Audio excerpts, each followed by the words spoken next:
I don't know what to say here. That title's not a lie, it's true. Okay, let's just start from the beginning and just describe the show. 100 girlfriends who really love you, yes, that's the actual title, follows Rentaro, a guy who has been rejected 100 times through his life. But his fortunes turn around as the love god reveals to him he will get 100 soulmates.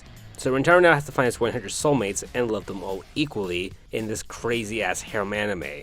That's the most accurate description because what the fuck did I just watch? Damn you, Mad Dog Isaac. Damn you, make me watch this show. No, yes, despite the premise, it's actually good. In fact, it's quite fucking incredible. I'm not kidding. It's trash in the highest form on so many levels. It's the lowest form of entertainment with everything to expect when it comes to our harem anime. But somehow incredible at the same time. So join me as I explain why 100 Girlfriends is unironically peak fiction. Oh god. Now when it comes to a harem anime, the main character is usually a perverted loser. You know, playing to the power fantasy. And that type of character really doesn't make us root for them. Go watch my Winter Girlfriend video for further detail. But Rentaro is nothing like that kind of shit. He's built different. I say this with no reluctance or uncertainty. Not even a single doubt in my mind that Rentaro is one of the most likable, chad, wholesome, respectable, and rootable main characters I've seen in fiction. Again, this is not a joke. I mean this with 100% certainty. My man is the goddamn GOAT! That's why he's the GOAT! The GOAT! Honest to God, after Kazuya, I welcome this man. Bro was able to make his 6 girlfriends feel loved and appreciated than Kazuya was able to do with his fake girlfriend. Inspiring. Speaking of Kazuya, I might as well use him to compare why Rentaro works, and he doesn't. Unlike Kazuya, Rentaro is not a pervert. My man acts respectful to his ladies and doesn't try to do something perverted to them. In fact, he's often the victim of whatever silly actions his girlfriends do to him. For example, like... when it's the pool episode, not surprising this anime has an episode like this, Hagakure and Nano are talking about their boobs and they have Rentaro feel them up. What? Why did I think this was a good idea for a review? Back to the point, Rentaro almost died because of the blood loss and almost drowned because my man is too wholesome for something like this. Because what the fuck just happened? Regardless, his respectful and gentleman behavior makes him more Chad than Kazuya will ever be. GOAT shit only. Plus he takes the time to get to know his girlfriends. He takes notice of their habits and interests and gets heavily involved with them and learning about them. Another detail I admire about Rentaro is that he always asks his already existing girlfriends if he's okay if he can add another one to the gang, showing he doesn't want to do anything drastic unless his girlfriends agree. Not to mention, I love that he refers to his girlfriends as the Rentaro family, illustrating he really does love his girlfriends and doesn't see them as a harem, since nothing is stronger than family. Again, I don't know how many more times I must refer to him as a Chad, but the show doesn't just make Rentaro well written. The ladies themselves are actually compelling and good characters, so let's break them down right now.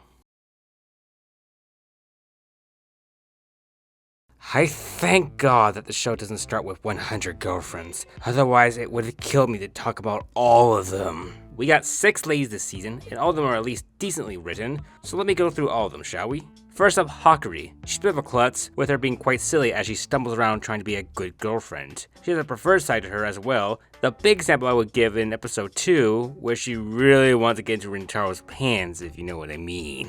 But she has an investing plotline later in the show, which we'll cover soon. But good character overall. Next, Karin, the tsundere. Somehow I actually like her, which surprised me. I don't usually like tsunderes, since I don't like physical abuse being played for laughs. I mean, that does happen here, but it's balanced a bit by the fact she does get shit on by the story. Plus, despite the daily physical assaults by her, she does in fact love Rentaro. But also, one of the best jokes of the season, when under a lie detector, Karin had to admit she really, extremely loved Rentaro after Rentaro almost dies when he thinks Karin doesn't love him. Rip to my man here, bro's taking more damage than most shonen protagonists. Overall, Karin is way better than I expected, so kudos. Next up, Shichika. She's a quiet girl, and I do mean quiet. She can't speak due to her being really shy. Like, she's so shy, she has to communicate by people reading passages from her favorite book. And Rintaro is helping her get out of her shell. One of the ways he's doing this is that he wrote Shizuka's favorite book as a digital copy. So then Shizuka can communicate a bit better, where she just needs to highlight a sentence in her book and it will speak for her. She works fine enough, where she's a really sweet girl who brings out Rintaro's softer side and shows how committed he is to his girlfriends. Again, Homie wrote her favorite book into an app just so she can talk a bit better. Number 4, we got Best Go Nano. Fuck you, I'll die in this hill.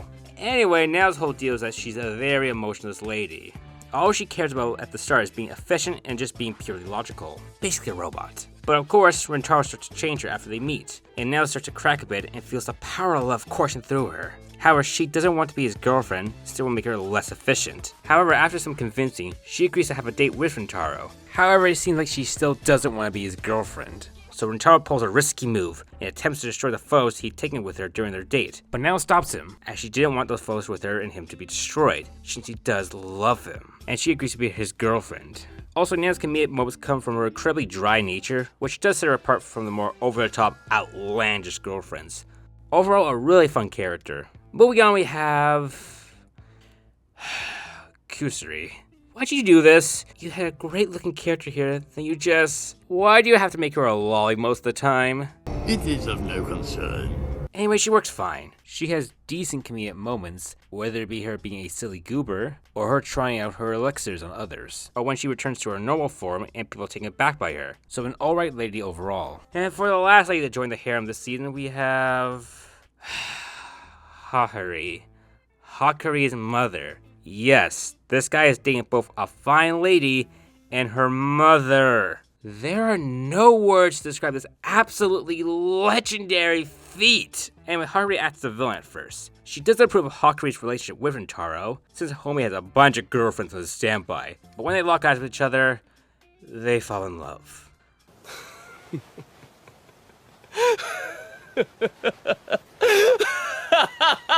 Then she becomes one of Rintaro's squeezes, much to the surprise of everyone, including her daughter, and so far she's fine. She worked well as a final boss of the season, as she posed a serious threat with her determination to keep Hakari away from Rintaro and her domineering personality. And she is fun when she starts simping for Rintaro, with her becoming incredibly giggly over her new boyfriend, as this is the first time in years she has felt love towards another man. So much so, she buys Rintaro's school just so she can be near him. Now that's simping on a whole new level. Overall, the show actually has well-written characters, who can actually be light beyond the surface level. I was actually getting invested in their characters. I was rooting for Shizuka to get out of her shell. I was actually finding myself enjoying Karin acting like a brat, despite not liking the type of character she is. And I was invested in the mini-arc with Hakari at the end of the season, which I will talk about in a later section. So yeah, good ladies. But one of the most surprising aspects of the show is how they managed to keep it fresh and make me continue watching it. And I'll explain why right now. Now, despite the inherently repetitive nature of finding a new girlfriend, the series does find a way to keep things fresh.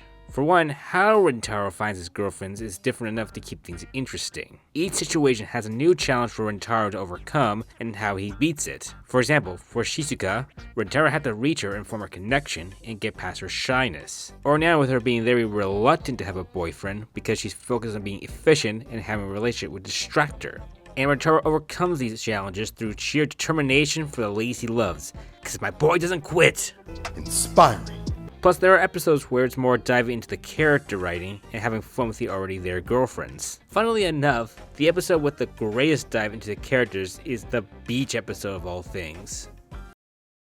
Let me finish, alright? Please, it's not horny. To avoid any gooner allegations against me, I'm going to sum up everything quickly. Basically, it starts out the way you imagine a beach episode would, with good old fan service. But then it starts to cook. Rintaro drowns when he passes out after being forced to grope his girlfriend's boobs.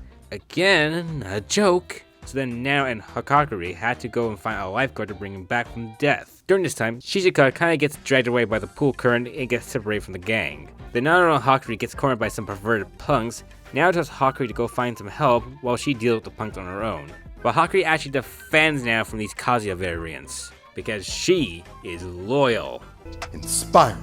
But as it seems like all hope is lost, after a little help from Karin, my man Rentaro comes up and saves his girlfriends, and reaffirms his commitment to them like a true fucking Chad.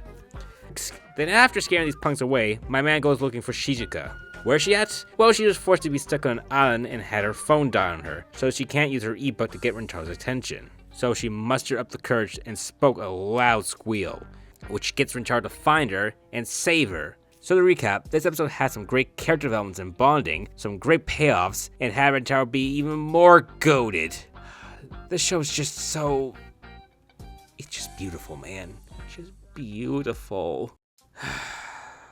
There's even an arc of sorts for the last few episodes, with the aforementioned Haruhi forbidding Hakari from being with Rentaro since she thinks Rentaro is a bad influence since Homie got harem. And to make sure Rentaro and Hakari can never talk to each other again, Haruhi plans to move Hakari far away. And this is a big deal because Rentaro needs to stick with Hakari, otherwise she's pretty fucked. For context, if any of Rentaro's soulmates don't end up with him, the ladies are going to die, which yeah, that does kinda suck. So of course, Rentaro and the fam have to go to save her. Plotline then unfolds as a thrilling rescue mission, as the gang has to infiltrate and sneak around Hakari's house, encountering some challenges, but getting around it, usually through comedic means. We get some great interactions and funny moments, but when shit hits the fan, I was fully invested. I was concerned with what was going to happen to the characters and if they're going to fail their mission. Yes, I was emotionally invested and my heart almost sank when I thought Hakari was about to die.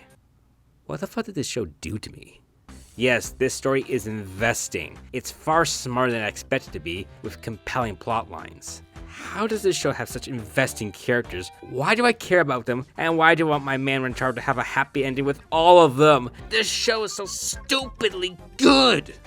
Dear God, it's beautiful. Think about this. We live in a world with 100 girlfriends. This show has more investing, better written, and engaging story than the 6th season of My Hero Academia. Take that information as you will, because it's still so unreal to me. But for this review, it wouldn't be right to review a rom-com without talking about, you know, the comedy. And I think it works, but also it's something.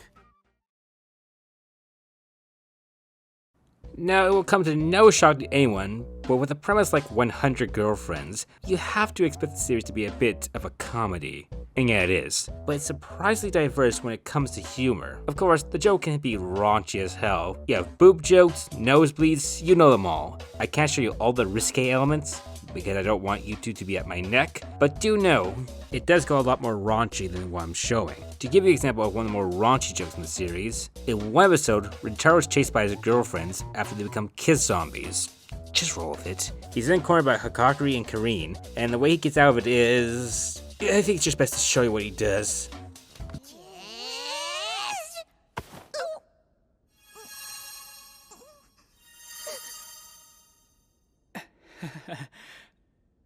Yes, he makes his girlfriends kiss each other to distract them. Fuck yes, this is real. But it's not just a one-trick pony. The show is actually far more smarter than I expected. It constantly breaks the fourth wall and makes fun of itself, often calling attention to the tropes in the show, or the narrator just being a silly goose and hamming it up.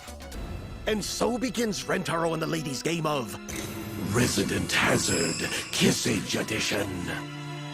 But the best jokes are when the show goes absolutely bonkers. Like they turn the shit up to 11 and just keep going.